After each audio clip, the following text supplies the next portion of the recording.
اللہ جسے صاف زبان دے دے، صاف زبان دے دے، اور جسے صاف دل دے دے، وہ اللہ سے باتیں کرنے میں کبھی سیر ہی نہیں ہوتا۔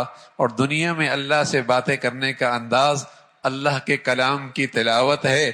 فرمایا کرتے تھے جسے اللہ صاف زبان دے دے اور صاف دل دے دے، وہ تلاوت قرآن سے کبھی سیر ہی نہیں ہوتا۔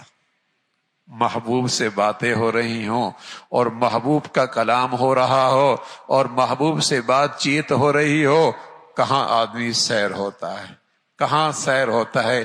آج فسق و فجور کے نام پر جو بظاہر محبتوں کے نقشے ہیں، راتیں گزر جاتی ہیں، راتیں گزر جاتی ہیں، گھنٹوں گزر جاتے ہیں، راتیں گزر جاتی ہیں، گھنٹے گزر جاتے ہیں، نہ نیند قریب آتی ہے، نہ تھکاوٹ دور آتی ہے۔ اس فسق و فجور کا یہ حال ہے۔ اور اگر اللہ سے حقیقی محبت کا مزہ آ جائے